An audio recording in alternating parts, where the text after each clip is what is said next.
अब तक की कहानी में आपने जाना कि सुबोध अपनी मुंह बोली बेटी सुहानी पर गंदी नज़र रखता था, जिसका आभास तारा को हो गया था। अब आगे।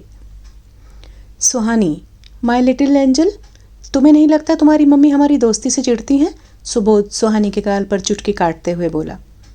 सुहानी सुबोध की इस बात पर खिलखिलाकर हंस पड़ी और बोली, पापा नहीं, ऐसा नहीं है।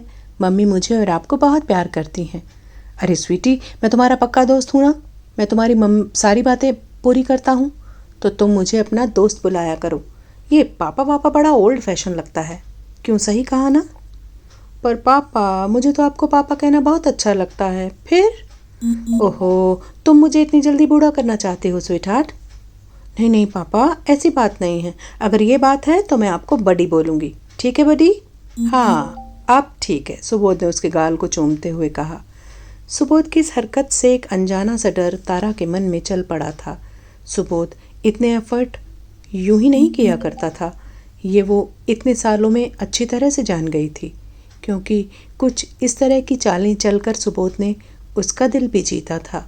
कुछ तो ज़रूर चल रहा है उसके शातिर दिमाग में, तभी सुबोध इस तरह की प्लानिंग कर रहा है कि शतरंज के इस खेल में वो बिना किसी हुज्जत के जीत जाए। तारा ने उसकी आंखों में हवस देखी थी। कहीं सुहानी तो उसका अगला शिकार नहीं? तारा के मन में जैसे ही ये विचार आया, वो सिर से पांव तक कांप गई। हे भगवान, हे भगवान, मैं क्या करूं? मैं तो उसको यहाँ आने से रोक भी नहीं सकती, क्योंकि ये घर तो उसी का दिया हुआ है। जिस तरह उसने मेरे चारों ओर अपना शिकंजा कसा था, मैं आज तक उसमें फंसी हुई हूँ। कितना प्रयास किया भागने का, लेकिन कभी सफल ना हो सकी। तो मैंने इस बंधक जिंदगी के आगे घुटने टेक दिए। पर मैं सुहानी को कैसे बचाऊं? या खुदा, मेरी मदद करो। चाहे कुछ भी क्यों ना हो जाए, मैं अपनी बेटी को उसका शिकार नहीं बनने दूंगी। मन ही मन दृढ़ संकल्प किया तारा ने। अपने विचारों पर काबू किया और थोड़ा रोमांटिक अंदाज में बोली, चलिए ना, सारा वक्त यहीं गुजार देंगे क्या? सुहानी बेटा, अब तुम आराम करो, हम सुबह मिलते हैं। बाय बाय, कहकर तारा अपने बेडरूम की ओर बढ़ गई। Bye bye sweetie. जाते जाते सुबोध ने सुहानी के गाल पर प्यार किया और लपक कर तारा के पीछे आया और उसको गलियारे में पकड़कर अपनी ओर खींचते हुए बोला, क्या बात है, आज बहुत उतावलापन सवार है तुम पर भी। सेना साहब, अब अपने दिमाग को थोड़ा कंट्रोल में रखिए। आजकल बहुत खतरनाक प्लानिंग में लगा हुआ है ये। तारा सुबोध को झटका देकर उसकी पकड़ से खुद को छुड़ाकर कमरे में चली गई। सुबोध समझ गया कि तारा क्या कहना चाहती है, पर अनजान बनते हुए उसे अपने करीब खींचते हुए बोला, मेरी आज की प्लानिंग जान लोगी ना तो आग लग जाएगी तुम्हारे बदन में। बहुत दिन से ठंडा सा पड़ चुका है तुम्हारा ये जिस्म। आज इसमें आग भर के खुद को गर्म करना चाहता हूँ। चलो मेरी जान, आज मुझ पर जम के बरसो। बहुत दिन हुए तुम्हारा ये खूबसूरत जिस्म मैंने देखा तक नहीं। तुम मुझे बहुत तड़पाने लगी हो। जानती हो ना, ये भूख तो मुझे रोज़ लगती है और तुम हो कि बीमारी का बहाना बनाकर टालती रहती हो। लगता है मुझे पार्ट टाइम पर किसी और को रखना पड़ेगा अब। हाँ, क्या मतलब, क्या कहना चाहते हो? तारा ने तेवर बदले। अरे अरे तारा जान, तुम्हारी जगह कोई नहीं ले सकता। नाराज़ क्यों होती हो जाने मन? सिन्हा साहब ने होम थिएटर पर अपना मनपसंद सॉन्ग प्ले किया। आज फिर तुम पे प्यार आया है। जाओ और अपना खूबसूरत ब्लैक कलर वाला गाउन पहन कर आओ। उसमें तुम्हारा गुलाबी जिस्म बहुत खूबसूरत लगता है। फिर धीरे से अपनी बाहों की जकड़न से तारा को आज़ाद किया। मैं ड्रिंक्स बनाकर तुम्हारा इंतज़ार कर रहा हूँ, जल्दी आओ। वो धीरे से उसके कान में फुसफुसा कर बोला। कुछ देर बाद तारा बाथरूम से ब्लैक कलर का गाउन पहनकर बाहर आई। सुबोध झट से उसकी तरफ एक गिलास बढ़ाता हुआ बोला, ये पी जाओ। ये क्या है? आपको पता है ना मैं शराब नहीं पीती। अरे पता है जाने मन, तुम्हारे लिए ताकत की दवा टॉनिक लाया हूँ। ख्याल रखता हूँ तुम्हारा, मुझे पता है। अब मुझे बर्दाश्त करना तुम्हारे बस का नहीं है। भद्दी सी हंसी हंसता हुआ बोला सुबोध। अरे मुझे नहीं पीनी है ये टॉनिक, मैं झेल लूँगी आपको, आदत है मुझे। नहीं नहीं, तुमने इसे नहीं पिया तो मेरा काम नहीं बनेगा। क्या मतलब? अरे छोड़ो ना मतलब को, बहुत शक करने लगी हो तुम अपने सुबोध पर, जो तुम पर दिलो जान से मरता है। सुबोध ने फिर मक्खन लगाया। न चाहते हुए भी पूरा गिलास तारा के मुंह में उंडेल दिया। थोड़ी ही देर में तारा जैसे पागल सी हो गई थी। बेड पर वो मछली की तरह तड़पती हुई छटपटा रही थी और सुबोध सिन्हा हाथ में विस्की का गिलास थामे कुटिल मुस्कान लिए उसे देख रहा था। थोड़ी देर में तारा के शरीर में हलचल बंद हो गई। सुबोध तेज तेज कदमों से सीधा सुहानी के कमरे की ओर बढ़ गया। उसने सुहानी के रूम का दरवाज़ा धकेला तो दरवाज़ा अंदर से बंद था। उसने धीरे से दरवाज़ा नॉक किया। सुहानी, सुहानी, बेटा ज़रा दरवाज़ा खोलो। थोड़ी देर में दरवाज़ा खुल गया। सुहानी पूरी तरह नींद में थी। पापा, आप? क्या हुआ? कुछ नहीं बेटा, तुम्हारी मम्मी सो गई हैं और मुझे नींद नहीं आ रही। क्या मैं थोड़ी देर तुम्हारे साथ बैठ सकता हूँ? हाँ हाँ पापा, बैठो ना। अच्छा, तुम्हारे पैर का दर्द कैसा है? अब अच्छा है, आराम आ गया मम्मी की बाम से। मेरे सीने में भी कुछ दर्द सा महसूस हो रहा है। क्या वह बाम है तुम्हारे पास जो तुम्हारी मम्मी ने तुम्हें लगाई थी? हाँ है ना, थोड़ा सा लगा दोगी बेटा? हाँ हाँ पापा, लगाती हूँ। सुहानी ने ड्रॉर से बाम निकाली और सुबोध सुहानी के बेड पर लेट गया और अपनी शर्ट उतार दी। अपने लेफ्ट साइड सीने पर इशारा करते हुए बोला, यहाँ थोड़ा सा पेन हो रहा है। सुहानी अपने छोटे छोटे हाथों से उसके सीने पर बाम लगाने लगी। सुबोध उसे एकटक देखे जा रहा था। उसकी आंखों में लाल रंग गहराता जा रहा था। तभी उसने एकदम सुहानी को अपने ऊपर खींच लिया और उसके नाजुक से होठों को अपने होठों से पूरी तरह किस करने लगा। उसके हाथ सुहानी के जिस्म को यहाँ वहाँ छू रहे थे।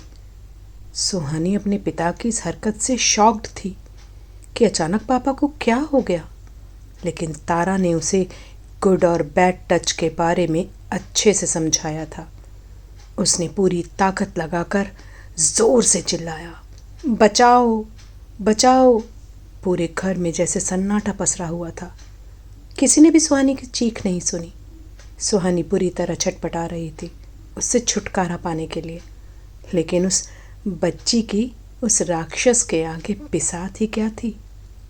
एक गिद्ध के पंजे में फंसी बेजान सी चिड़िया भला उसकी पकड़ से कैसे छूट सकती थी।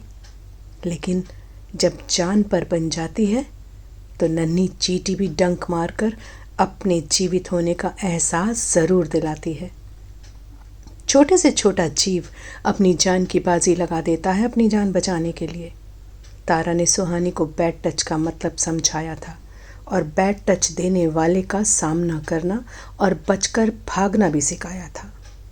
सुहानी के कानों में अपनी माँ के शब्द गूंज रहे थे, बेटा, तुमको कोई तुम्हारी मर्जी के बिना छूने की कोशिश करे तो उसे, उस इंसान को हमेशा अपना दुश्मन समझना और उस समय तुम्हारे हाथ में जो कुछ आए उसके सिर पर मांगना, मारना और वहाँ से भाग जाना। और मेरी ये बात हमेशा याद रखना। सुबोध सुहानी को कुचलने को बेताब था। वो उसे बेतहाशा चूम रहा था। उसने एक झटके से सुहानी के जिस्म के कपड़ों को फाड़ कर अलग कर दिया। उसने एक हाथ से उसका मुंह दबा रखा था ताकि वो दोबारा चीख न पाए। सुबोध पागल कुत्ते की तरह ऊपर से नीचे तक सुहानी के जिस्म को चाट रहा था। वो उसके गालों को, होठों को काटने लगा था। ऐसा करते हुए उसने अपनी पूरी जुबान उसके मुंह में डाल दी। सुहानी को उल्टी आने लगी। तभी जैसे किसी ने उसके दिमाग में सरसराहट की।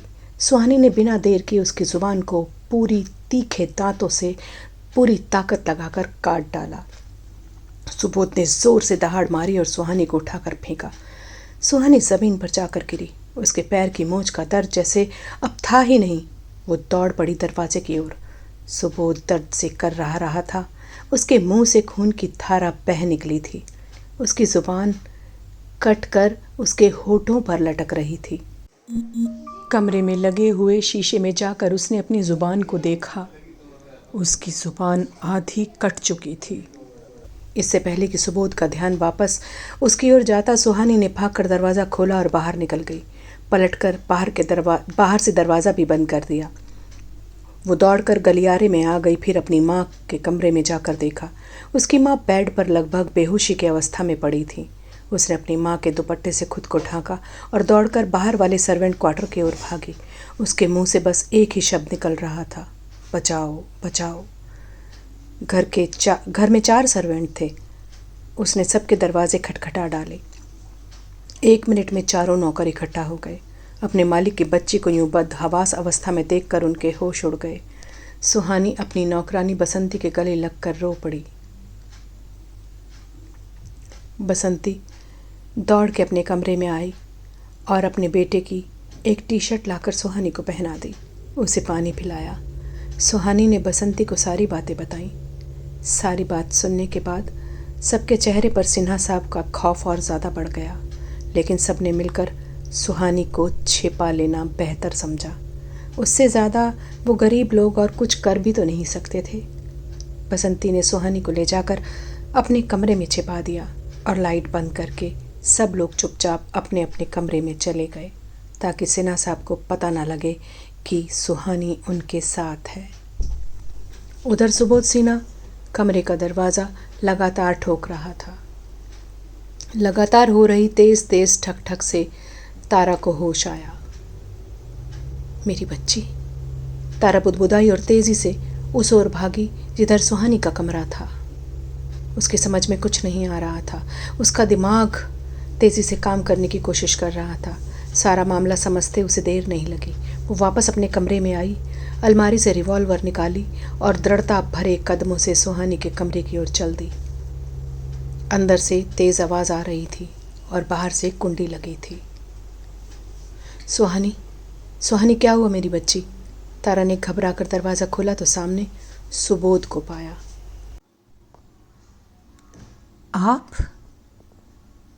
आप यहाँ क्या कर रहे हैं? सुहानी कहाँ है? तारा के प्रश्नों का वो कोई जवाब नहीं दे पा रहा था। उसके मुंह से लगातार खून बह रहा था। तारा ने सुहानी की फटी हुई फ्रॉक को उसके हाथ में देखा। वो उससे अपना खून साफ कर रहा था। कहाँ है मेरी बेटी? फट पड़ी तारा और खींचकर एक चांटा सुबोध के मुंह पर दे मारा। तारा ने रिवॉल्वर तान दी उसके ऊपर। तूने मेरी बच्ची को छुआ? तेरी इतनी हिम्मत? हरामी, कुत्ते, जलील, शर्म नहीं आई अपनी बेटी की इज्जत पर हाथ डालते हुए? तारा ने रिवॉल्वर तान कर उसके उस हाथ पर फायर किया जिसमें सुहानी की फ्रॉक थी। सुबोध की आंखों में डर गहराता चला गया। वो तेजी से तारा की ओर लपका। तारा छिटक कर बच गई। तारा ने दूसरी गोली उसके पैर पर मारी। सुबोध दहशत और दर्द से ज़मीन पर गिर पड़ा। घर के नौकर गोली की आवाज़ सुनकर तेज़ी से घर के अंदर भागे। तारा ज़ोर से चिल्लाई, किसी ने सुहानी को देखा है? कहाँ है? कहाँ है मेरी सुहानी? बसंती वापस अपने कमरे की ओर दौड़ कर गई और अपने साथ सुहानी को लेकर आई। तारा ने सुहानी को सही सलामत देखा तो सुकून की सांस ली।